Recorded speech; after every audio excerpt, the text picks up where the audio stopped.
Yeah, and I'm just going to head straight into my number 9 because the guy that you just took, Dallas Turner, going to the Chicago Bears here. I thought about receiver because I know that a lot of people have kind of had this dream scenario of Caleb Williams with a receiver, plus you have DJ Moore, and all of a sudden you've just got this crazy amount of weapons. But I feel like Chicago needs a lot. Like it doesn't really feel like receiver is the biggest of needs once you have a guy like Caleb Williams, who should obviously elevate the team. Then you already have DJ Moore, who could be your number 1. It feels like the other receiver spots you can kind of fill in later they just rounds. Traded for Keenan Allen, don't forget too. So yeah, actually I forgot about that too. They traded for Keenan Allen, so which I probably had remembered when I actually ended up taking this pick. So you have 2 great receivers. You don't really need to add a third, especially in the top of the first round, when you could still get another guy in the 3rd, 4th round. Even if you wanted to do it in the 2nd, you could get another guy. And especially with some of the names that I have left at the end of this, there's a lot of stud options. That's just kind of how receivers are. So yeah, I went with Dallas Turner here. I feel like Chicago, historically known for their defenses, hasn't really been the case recently. Things might be different with this current team, but what better way to come out of a draft than getting a quarterback and an edge rusher who you think can go get the opposing quarterback? I feel like that would just be such a win for Chicago. For me, Latu, Turner, like you said, very close. I gave Latu the edge, but Turner's right there for me. And so I think that, you miss out on Latu. I don't think Chicago is going to be upset about it. You get Dallas Turner. You're rocking and rolling. Chicago Bears. At 10, things get weird because the Jets could go so many directions, but agreed. You've got Aaron Rodgers, and I think that you want to make sure that he is not on the ground the entire game. So we're actually going to go with, once again, I might be butchering his name, but Tylese Fuaga. It's about good, what I've heard. Yeah. The reason I went him is I think he's got versatility. They signed Tyron Smith. They've got Morgan Moses at the tackle spots. I think he could play in either of those positions, but I think if they're both going to be the starting tackles immediately, you can kind of take the Dallas Cowboys approach and you can throw him at a guard spot pretty quickly. And then at any scenario in which maybe Tyron gets hurt or Morgan Moses is hurt, or either of them after the season are retiring or what have you, or they don't resign, you can transition him to a tackle spot after that. So I think guard right tackle is probably the preferred spots, but I do think that I'm pretty sure he played left tackle all throughout college. So I think there's a possibility he could do that as well. But just that versatility for me and the ability to start him immediately on the interior and then maybe transition him later, considering the age of their tackles, that's kind of what appealed for me here with Fuaga, because I thought about some other tackle options, but they didn't feel like they had that versatility to play guard like he would. And that part concerned me because then maybe you do put Tyron Smith at guard, but he's never done that throughout his career. It felt strange. Same with Morgan Moses. He's definitely not a guard. So it just felt strange. So I really liked the versatility he could provide to be one of your guard spots instantly. At 11, like I said earlier, I think this could be a situation where Minnesota has already traded up, so this could be a different team. But in this scenario where they have not, I think they're going quarterback here, and I don't necessarily think it's because I feel super strongly about taking a quarterback at this specific pick, but the quarterback room is atrocious. There's no way they're coming to the season, and that quarterback room is all that we're going to be seeing. Sam Darnold. Yeah, I don't believe that Sam Darnold is going to finish the season here or start the season here as the only quarterback in that room worth anything. So this is where I defaulted to my next quarterback on my board. Once again, I kind of went in order here. And I took Michael Penix out of Washington. And I'm going to quickly transition straight into the next pick with Denver, because we also are going to be taking quarterback, because once again, I don't believe that they're going to be starting the season with Zach Wilson, Ben DiNucci, and Jarrett Stidham as their 3 quarterbacks. I don't believe that. I think that 2 of them could make the roster, but I think that the day one starter is going to be Mr. Bo Nix. And here's the key to why I really liked Bo Nix here. And Michael Penix, first off, in Minnesota. I liked Penix in Minnesota because I felt like in terms of the strengths, the Minnesota offense, you're going to want a quarterback who I think can kind of move around a little bit, because the offensive line, they do have a stud at left tackle, but the rest of the line's a little bit questionable and going to be a little bit mobile. But I think that you're going to want someone that can not only throw it deep, but also do a lot of work over the middle. Penix, to me, did really good at that kind of stuff in college. And then for the Broncos, I love the Bo Nix pick here because I feel like they need a day one starter. Like they need a guy who's experienced, who can come in that, sure, he might not have the highest upside of everybody in the class, but I do think that Bo Nix, he's been through the ringer in college. He's had his low points. He transfers to Oregon. He, was able to kind of resurrect his career in college. Denver needs, they need to fix it because the fan base, I don't think can handle another terrible quarterback situation. And if you draft somebody that has a really low floor and isn't ready immediately, I just don't think the fan base is going to be excited for this season. For Bo Nix, I think can come in and start immediately. Now, will he be, a top 5 quarterback in his career? I don't have him projected to be that, but I do think he can be solid right away. He can make all the throws you want. He's got the arm strength to go hit a guy like Courtland Sutton down the field deep, and maybe also able to really unleash. Now I'm blanking out their rookie receiver from last year. Was a 3rd round pick. Blanking on them too. Have him on one of my dynasty teams, our fantasy. I have depth charts here. Let me see. I think I'll probably Marvin Mims. Marvin Mims. Out of Oklahoma. How do we forget about him? Last year, Marvin Mims, when he did play, incredibly explosive, but Russell Wilson maybe just wasn't the quarterback that could actually utilize that kind of speed and electricity. And I think that Bo Nix does have the arm strength, the size, the stature, and all that stuff to actually be able to deliver some of those bombs deep down the field. So, yeah, Dallas Turner, Fuaga, Michael Penix Jr., Bo Nix are my next set. Yeah, we're going to see a lot of similarities that we're going to have, especially position-wise still, just maybe a little bit different. So I'll go first and we can recap, because at 9 for the Chicago Bears, I also went defense. I did not go edge, though, because I went with the D tackle that I think is going to go in the top 10, and I just feel like for the Bears, as a Packer fan, I would not want this to happen. But as an objective, quote-unquote, GM here, I'm going with Byron Murphy out of Texas. Just pure disruption in the middle, especially in the run game, and I think there's more meat on the bone in the pass game. Reminds me a lot of a Christian Wilkins, who just signed for big money, where he's just a hustler, and he's just pure disruption. Maybe, obviously technique not, maybe could be worked on as always, but I just feel like they got their edge rusher and why am I blank? And Sweat. Get their guy on the inside. They just locked up their corner and Jalen Johnson. They already got their, obviously we've just mentioned about how they've kind of loaded up on offense. I'm with you. I don't think they go wide receiver. So I went with Byron Murphy there to kind of give them an oomph in the middle of, and also there's no linebackers, I'm sure, that are worthy of first round grade. Just going to spoil that. I don't have any linebackers or running backs here in the first round. So, and they signed those 2 guys last year as well. So moving on to 10, that's where the Jets got interesting. I was looking at Brock Bowers. It's not going to be him. It's going to be very interesting to see how, I just want to note where we both, how he falls for both of us, and if he falls in the draft, because everyone's in love with him. But once again, when do you take tight end?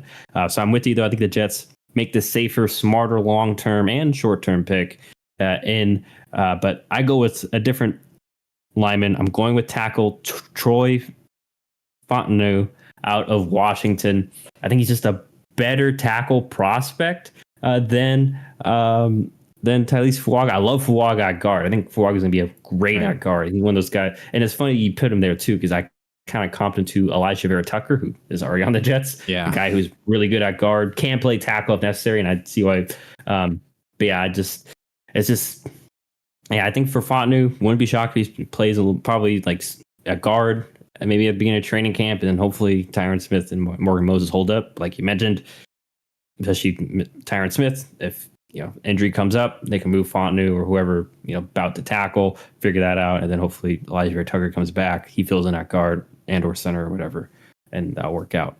But yeah, I just think that's just a better option. Like you mentioned, Aaron Rodgers, but it's in his 40s now, coming off an Achilles. I know he was quote unquote coming back quickly, but still, I think we saw it's been an issue for years for the Jets.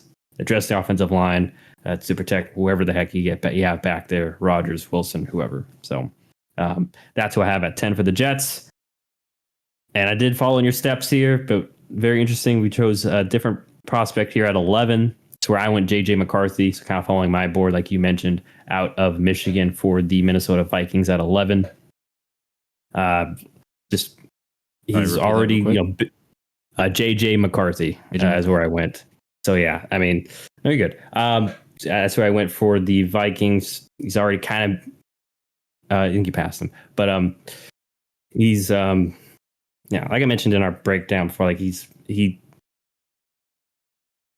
is very good at knowing the game and knowing the situation, kind of managing the game itself. And it seems like a lot of teams feel like there's more meat on the bone, as kind of do I, in regards to him, being a pocket passer. And he does have different arm angles. So I just feel like for the Vikings, like we both kind of alluded to, you put Penix there, I'm putting him kind of getting the plug and play guy right now. You have, like you mentioned, kind of almost a win now-ish. They're already kind of in a win now situation before Kirk left.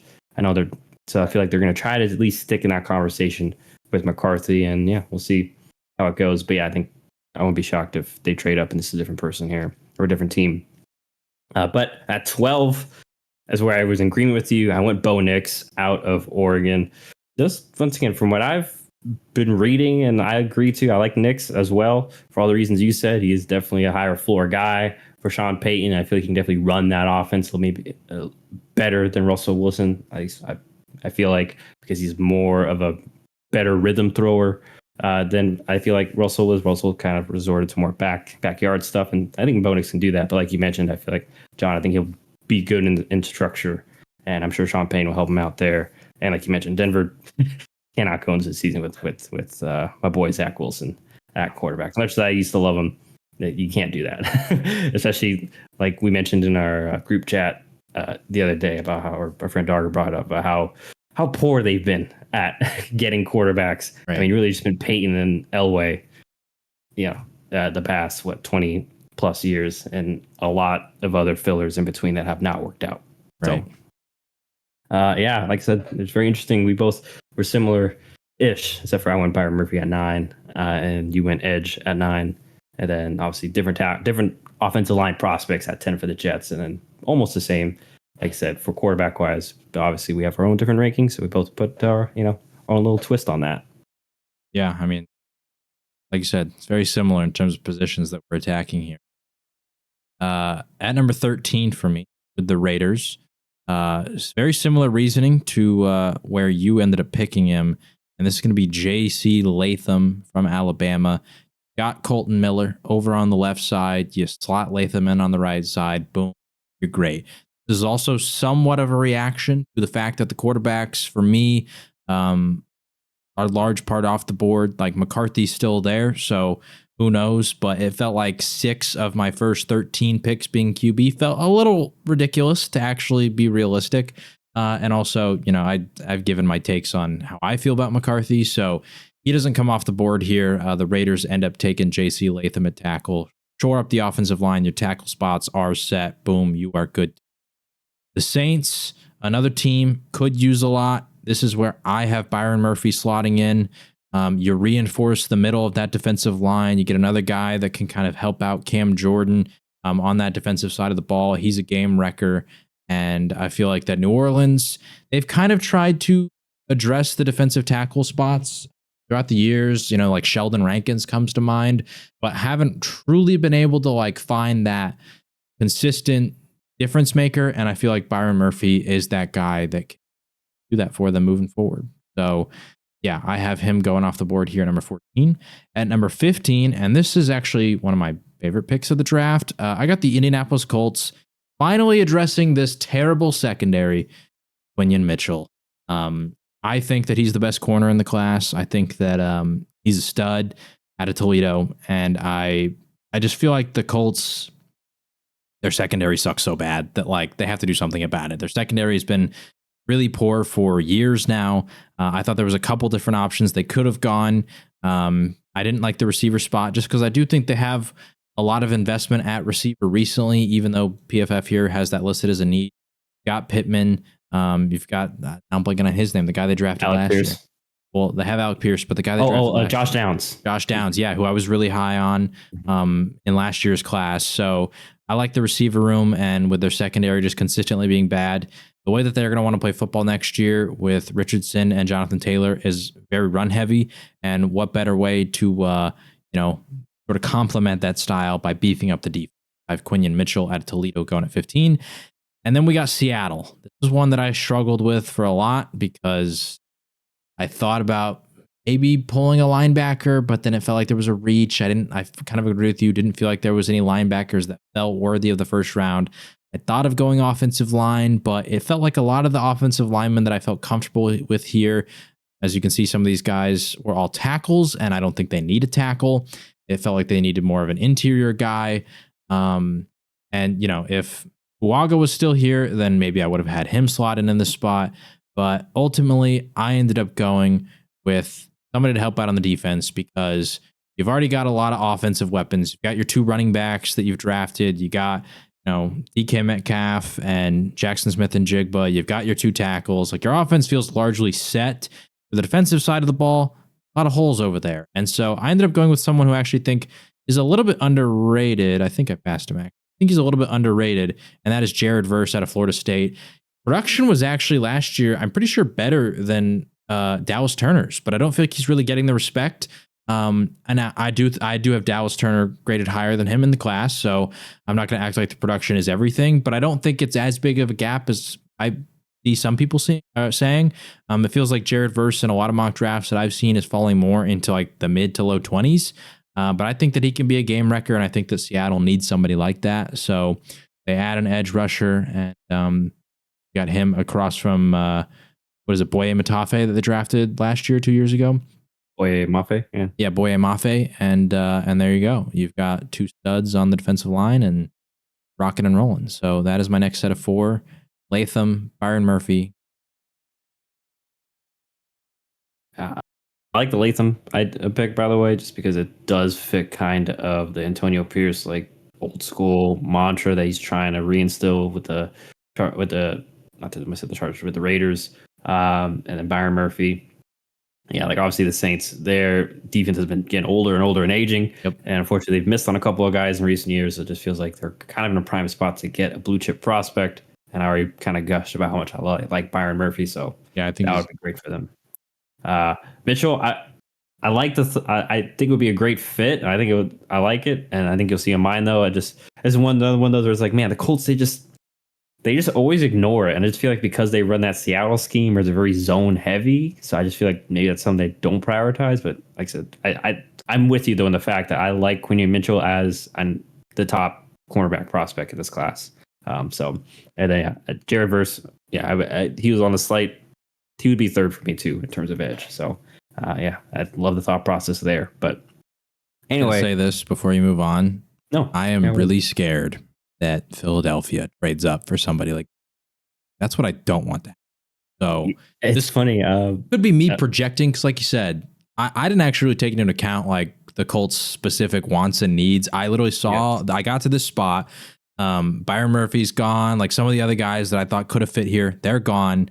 I didn't really feel like they needed a receiver, and for that whole thing, I just kind of ignored offense. So then I'm looking at defense, and I was like, my number one corner is still on the board. Their secondary sucks. I'm doing it. So that was I mean, I hope for their sake they do, because but who knows? But and it's funny you mentioned though the Eagles trading up, because I know my boy Sims actually at the spot, literally at that pick he had in his mock draft, he did trades. He had the Eagles trading up to get Quinion Mitchell. Yeah, so no, if it happens, you can blame him. He's spoken into existence. That might be where I got that idea from, is because I did see his mock whenever it came out, and I hope that doesn't happen, because it just feels like, of course, the Eagles would do that, because that's what they all of a sudden Jalen Carter falls to them. Jalen Carter falls to them, and then it just keeps happening year after year. They trade up and they get Jordan Davis, just such perfect fits every time. So.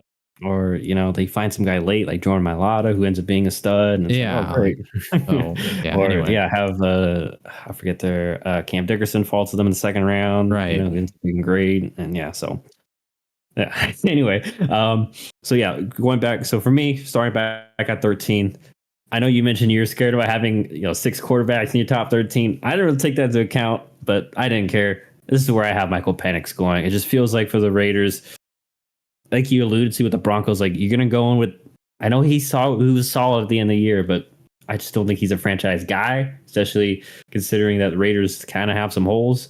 I feel like Penix at least gives you more offensively, in terms of, especially down the field. We saw a little bit with Jacoby Myers. Obviously, Devontae Adams still there. I'm sure they want to maximize the last couple of years that Devontae has of his prime. And then defensively, they actually kind of turned the corner a bit towards the end of the year last year. So I feel like maybe that's something they'll address later. Won't be shocked though if they do trade back, like you already alluded to, maybe get Penix later in the first round, get more assets to fill out the team. But he's who I have at 13. Kind of was like last available for the Raiders. I'm sure that they wouldn't mind that as well. But we'll see. It'd be interesting what happens, because I do want to caveat this was the clump if you aren't following along, this is the clump that I feel like 11, 12, 13 Vikings, Broncos, Raiders. I feel like one of these teams are going to move up because they're going to be scared that one of the other three is going to move up and get a guy that they want. So a lot of the mocks I've been seeing are pushing Minnesota to jump, and it makes sense with the two. Yes, absolutely. So I would not be shocked, because I think there's a reason they traded for that first rounder from the Browns. The Browns via the Texans, because I think the Texans. Yes.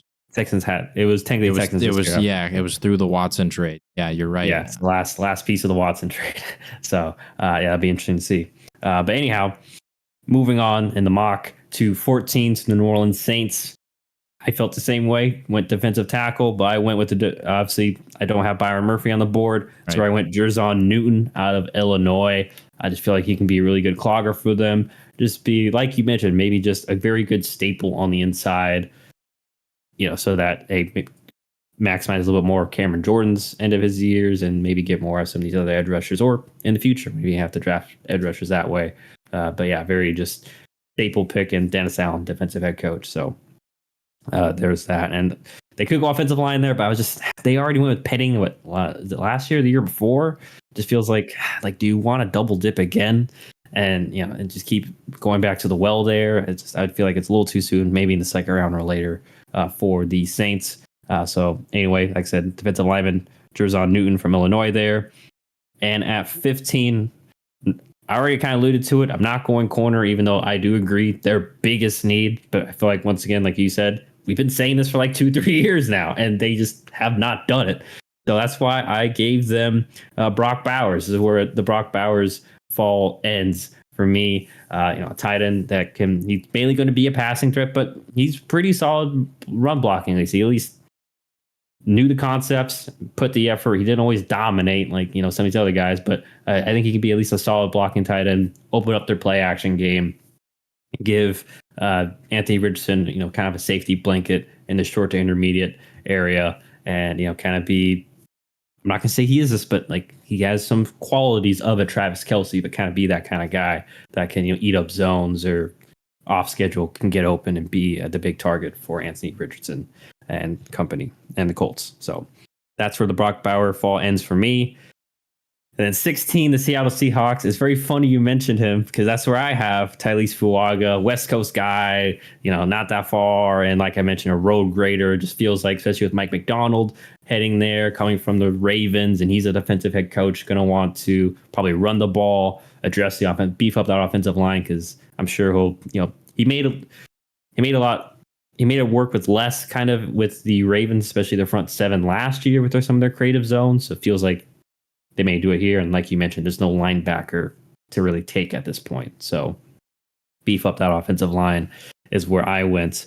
Although I forgot, who did you have for 16 again? I'm blanking. I had them taking Jared Verse. Which, yeah, I agree. Verse is like kind of their guy too, where it's like kind of athletic freak. Like you mentioned, already has some polish, pretty good polish. So they could probably be like, hey, we'll get him. Like you said, stick him on the other side. But yeah, he could do some creative stuff there. But yeah, it'd be that's my 4. And yeah, like I said, very, very similar. I guess the only true positional difference was 15 and 16 with Bowers and Fuaga for me. Yeah.